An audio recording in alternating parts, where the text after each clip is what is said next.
All right, so you remember that crazy Beverly Hills mansion murder back in '89? The Menendez brothers. Yeah, that one. Well, it's back in the news. Oh, really? And it's gotten even more tangled Then what? than a bowl of spaghetti left in the fridge for like a month. Oh, wow. Okay. I'm intrigued. Tell me more. So 34 years later, and we're seeing a potential shift in how justice might be served for Lyle and Erik Menendez. The brothers who admitted to killing their parents, right? Exactly, Jose and Kitty. So what's going on? Are they getting out? Well, they might be getting resentenced Okay. and potentially even paroled. Wow. It all hinges on LA District Attorney George Gascon's recommendation. Gascon, huh? Yeah. So remind me, what was the original case all about? Okay, so rewind for a sec for those who might need like a refresher. The brothers were just 21 and 18 at the time. Young. Very young, and they claimed they killed their parents out of self-defense. Self-defense. After years of alleged abuse. Right. It was a total bombshell case. It really was, especially coming from such a wealthy family. Exactly. And now, fast forward to today, Okay. Gascon is saying the brothers have paid their debt to society, Really? suggesting a reduced sentence of 50 years to life, which would make them immediately eligible for parole. Wow, that's a big difference. Huge. So what's Gascon's reasoning here? Is he just feeling generous? No, not exactly. Okay. He believes the brothers deserve a second look because of new evidence of abuse presented by the defense. Oh, sure. So new evidence has come to light. Apparently so, and it's making everyone rethink this whole case. So what is this new evidence? Well, there's testimony from Roy Rossello.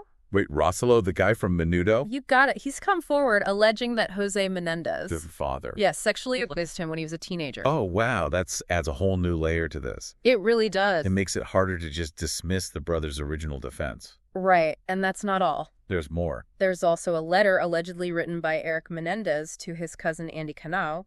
Before the murders, that seems to hint at abuse. Interesting. Although the date of this letter is being disputed. I see. Still, it's fueling the conversation. Right. I bet. So Gascon's basically saying anyone who suffered abuse gets a lighter sentence. No, not quite. Yep. He's acknowledging that societal understanding of abuse, especially within families, has evolved significantly since the 90s. Right. Back then, who knows if anyone would have believed them? Exactly. Their claims might have been met with way more skepticism back then. Makes you wonder how different things might have been. It really does, but now there's more awareness of the complexities of abuse and its impact on victims. So Gascon's not just going rogue here. No. He's suggesting that the system should evolve with our understanding of things like abuse. Precisely, but of course there's got to be pushback, right? Oh, I'm sure not everyone's going to be happy with this. You're telling me some people are furious. Like who? Well, for starters, there's dissent even within Gascon's own office. Yeah, some prosecutors firmly believe that the original sentence was just. I see. They argue that the brutality of the crime and the fact that it was premeditated outweighs any claims of abuse. I mean, you can understand that perspective. Oh, absolutely. Especially when you hear about how the brothers reloaded their shotguns. Wow.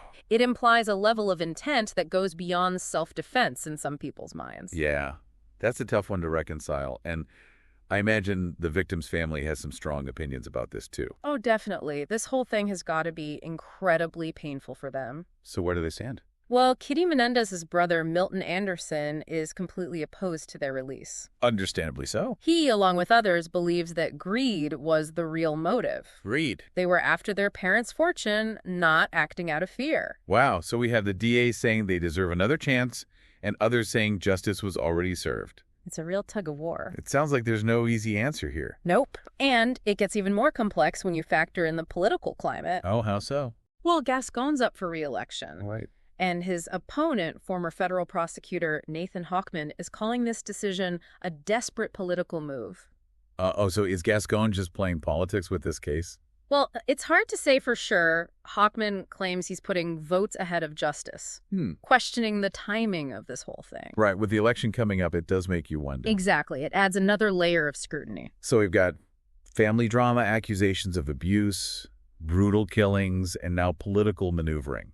This case is way more convoluted than I remember. So what happens now? Does Gascon's word mean the brothers are packing their bags? Hold on there. It's not a done deal. Ultimately, the final decision rests with a judge. Right. The judge has the power here. Exactly. Exactly. The defense is going to file a petition. Right. A hearing will be scheduled, and the judge will consider all the arguments and all the evidence before making a decision. Got it. It's a long process. Mm-hmm. And even if the brothers are resentenced, it doesn't guarantee their release. Right. The parole board would still have the final say. Oh, wow. So even with this potential shift in sentencing, there are still a lot of hurdles.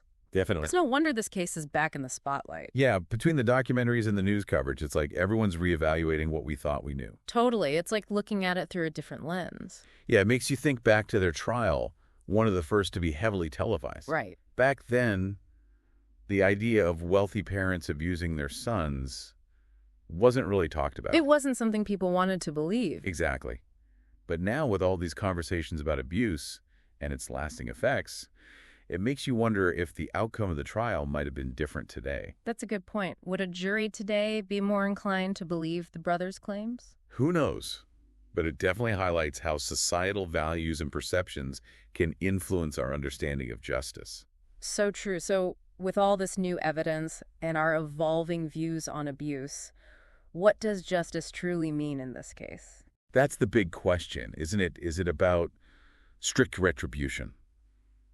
Making sure they're punished for taking 2 lives no matter what? Mm-hmm. Or is there room for rehabilitation, recognizing they were young men who may have been driven to this horrific act by years of trauma? It's like weighing two different things. Right. On one hand, you have the fact that they committed this brutal crime, taking their parents' lives, but on the other hand... If these abuse claims are true... Exactly. You have to consider the impact that could have had on their actions. Talk about an ethical dilemma. Can we really separate the act from the alleged circumstances that led to it? Do we believe in second chances, even for those who have committed such heinous acts? I mean, those are tough questions. Questions with no easy answers. For sure. It really makes you think about how we define justice as a society. And how that definition changes as we learn more. About human behavior and motivations. Exactly. It challenges us to look beyond the surface and grapple with the gray areas. The gray areas of morality and accountability. Right. There are no clear-cut villains or heroes in this story. Just a lot of flawed people caught up in this web of tragedy. It sounds very Shakespearean. And while we're trying to figure out what justice looks like, there are those who believe that the legal arguments are being clouded by political agendas. Oh, right. This is an election year.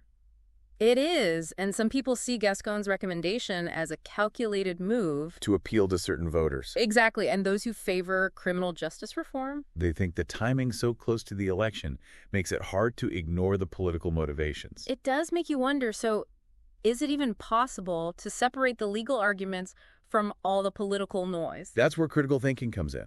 Yeah. We need to look at the evidence presented by both sides. Okay. Consider the evolving social context and acknowledge the political realities. It's about looking at the whole picture, right? Exactly. It's about engaging with the complexities of the case and recognizing that there are often more shades of gray than black and white. It's like what they say, life is complicated. And so is justice. So as we head into the final part of our deep dive, what key takeaways should listeners keep in mind as they consider this case? It's about understanding that this case goes way beyond just a crime story.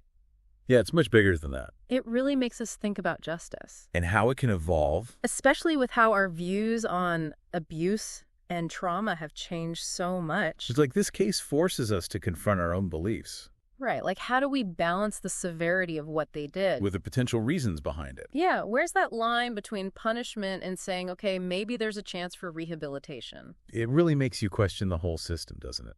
And it's not just theoretical, is it? No, not at all. There are real people affected by all of this. The victims, they accuse their families. So many lives changed forever. It's easy to get lost in all the legal back and forth. Right. But it's important to remember the human side of it.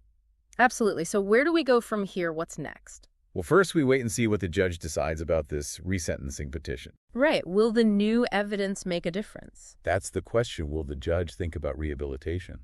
Or just focus on the crime itself? We'll find out soon enough as the legal process plays out. And even if the judge agrees to resentence them... There's still the parole board. Right. They get to decide if the brothers actually go free. So even with a shorter sentence, it's not a guarantee? Nope, not at all.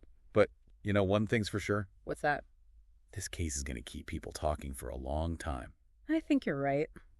It reminds us that justice isn't always so simple. No, it's messy.